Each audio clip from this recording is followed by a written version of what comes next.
What's going on, guys? I'm Andrew. I'm Jason. And this is Movie Source. Today we're going to be reviewing X-Men Apocalypse.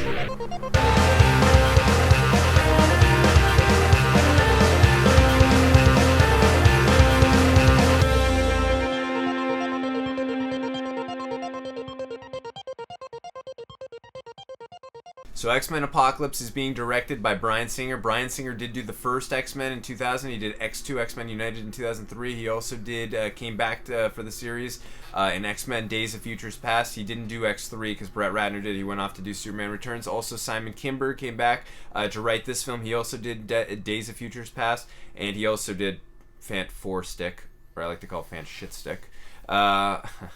But in general, I was glad to see that the team was coming back, so I was really excited for that. Yeah, this movie had a pretty simple plot. Basically, Apocalypse, the first mutant ever, he's like this really powerful god, comes back, and all the X-Men have to band together to stop him, basically. It's pretty simple as that. But, I thought this movie was pretty good. It had good pacing. It had really good visuals. That was definitely one of the strong points. Really good characters, too. For me, the only thing lacking a little bit was some of the action. And maybe it's because we're just coming off one of the best action movies maybe of all time in Civil War. Yeah. I don't want to compare it to that movie, but it's a superhero film. You have to. Visually, this movie was great, but some of the action scenes themselves I feel like were a little bit lacking.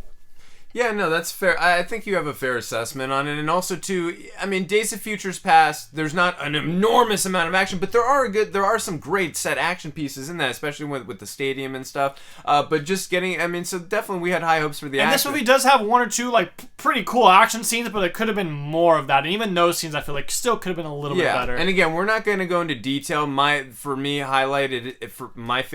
my favorite characters is Quicksilver. Again, we won't spoil anything. But the scene in Days of Futures Past, which was the highlight, I don't know if this outdid it. It was pretty close for me. I'll say this. Yeah, it was a cool scene. Yeah, I loved anytime he was moving really quick. I loved seeing his comedic dialogue, his banter between anyone on the X-Men team.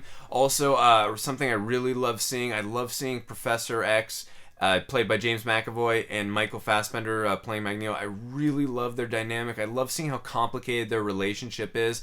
I loved also how they got into more of Magneto's backstory, of course, but just in general, anytime those two are on screen together, I think they really eat it up and do such an amazing job. They both embody their roles. I think that's probably the strongest point of this whole movie is seeing those two characters. They really flesh out both of them, especially Magneto. You see some of his, not backstory, but what he's been doing the last 10 years or so, right, since the events of Days of Future Past. Mm-hmm. Charles' arc in this movie, you really see him sort of transform. You see him, he's one way in the very beginning of the movie. He has a lot of comedic moments and stuff, and then at the end, you see he's just even more like the Professor X that we all know from the comic books and from the older movies, too. Yeah. I love Oscar Isaac. He's a phenomenal actor. He was great in Star Wars The Force Awakens, great in He's great in everything. Ex Machina, anything he does, he's really good. I really enjoyed his performance, and I liked Apocalypse in this film. I was a ginormous, huge fan of X-Men, the animated series in the 90s. Especially of Apocalypse and that. So, I'm not going to compare it to that and say he was as good as that version, but I still enjoyed seeing this version. I thought they did a pretty good job. I liked seeing how they got into his backstory. I thought they did a good job setting up his motivation, why he was, trying to tear down the world. So I thought they did a pretty good job setting that up. And like I said, I thought Oscar Isaac, wearing all that makeup that we originally accused of being Ivan Ooze, that was more blue now. I didn't really compare it to Ivan Ooze, but I'd say color-wise, I guess, with the purple. But again, I thought the look of Apocalypse was pretty cool. He looked great. Yeah, I thought he was menacing. I understood his motivation. One little gripe I had in this film, again, I'd say the CGI, especially a little bit in the end. I enjoyed the end battle sequence. I just thought the CGI, as Jason pointed out, it could have been done a little bit better. I just expect a little more for an X-Men film, and was taking me out of the film a little bit. Like Jason pointed out, the visuals are stunning in this film. It was really a treat to watch. And I really enjoyed this film. It's a good film. I'd say one gripe I had, and we're not going to go into detail, but the Four Horsemen, I love all four characters. It's just, and again, we got Magneto was fleshed out and done very well. And all the actors did a great job, all four of them, in my opinion. I don't know the actor who played Archangel, but Olivia Munn, I believe it was, who played Psylocke, and then we had Alexander Shipp playing Storm and Michael Fassbender playing Magneto. I like the performances. Just from a story and dialogue perspective, or writing perspective, I would have liked if they were written down and fleshed out more. Just wanted more of them. Yeah, we just didn't get a lot of them. I felt they were just pushed to the wayside in the film. I just would have liked more from those characters, and I almost felt like Apocalypse almost didn't need them in a way. But yeah, you understand why he wanted them, but it just felt they show a good portion of the movie of him getting these people, like recruiting them. But then once he has them, which I liked. Yeah, which was cool, but then once he has them, they never really did anything except for, fight a little bit at the end, but even that was pretty short-lived. I really did like some of all the younger characters in this movie. Well, we kind of know them from the older X-Men movies, like Cyclops and Jean Grey and Nightcrawler. Those were all really cool, and they're supposed to be in, like, their teens, so we really got that kind of 80s vibe with them saying, like, oh, let's go to the mall and stuff. I like that vibe. And there was this one scene, I'm not going to spoil it, but... it kind of shows the X-Men franchise making fun of itself. I thought that was pretty funny. Oh, yeah, no, they were. And Star Wars a little bit, too. Yeah, we'll talk about that more in the spoiler review. But I really like that aspect of it. All those actors I thought did a really good job making, especially Cyclops' character. I really enjoyed his character in the movie. But I thought all the actors did a really good job portraying their characters in this movie. That was definitely a really strong point. This movie had a lot of ups and downs, some really strong points and some kind of weaker points. A lot of that being action-related. Story-wise, pretty simple story. It didn't really have any holes in it, but at some times you're just like, wait, how did that happen? Or like, what did this character just do? There was one thing in the very beginning of the movie that kind of really bothered me. I was just like, really? That's what happened? But I mean, we'll get into more in the spoiler review. It didn't ruin the movie, but I'm just like, really? That's how this happened? I want to know more about that. We'll talk about it in the spoiler review. I guess we will. Yeah, but now getting to Jennifer Lawrence, I thought she gave an okay to good performance. She was fine. She was fine. But it's not like the script really gave her that much. I mean, she was supposed to be like a lead role, but but just from Days of Futures Past and also from First Class, I thought she did not a good job, a great job. I loved her in those two movies. So I was basically critiquing her on harsher stances from those performances of those first two films that she was in, because this is, let's call it what it is. This is like the sequel to First Class and Days of Futures Past. It's not just the sequel to the older X-Men film. So I'm basing her performances from those first two films. So I thought she did a good job. An issue I had with her character is whenever she is in Mystique form, which, sorry, it's not really a spoiler, but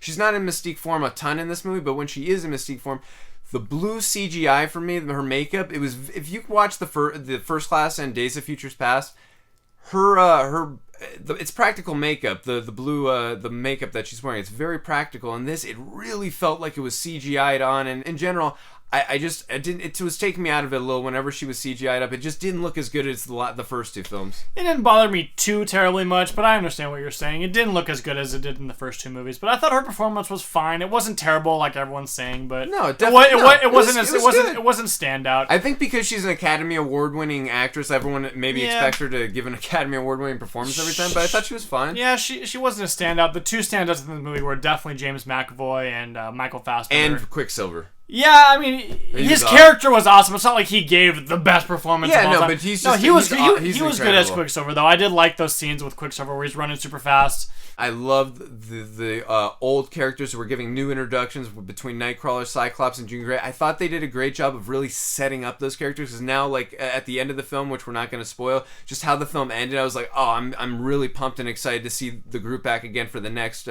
It got me more excited for the next film. So I love seeing those guys together. I love the way the film ended too, which we'll get into in our spoiler discussion. But again, I love the chemistry between all the actors and the dynamic and the banter between the team. So I thought they did a great job of nailing that. And this movie did a good job of setting up another movie without this movie feeling like a setup movie. Mm-hmm. So I thought that was another thing the movie did pretty well. I don't know if it was the weakest Bryan Singer X-Men film, but it was definitely in the, again, he's got a pretty good list of X-Men films. The X-Men 1 is incredible. X2 X-Men United is phenomenal. So is Days of Futures Past. So that's a tough, list to break. But I still really enjoyed this film. I thought it was pretty well paced. I thought the CGI could have been a little better. I thought it was pretty well directed.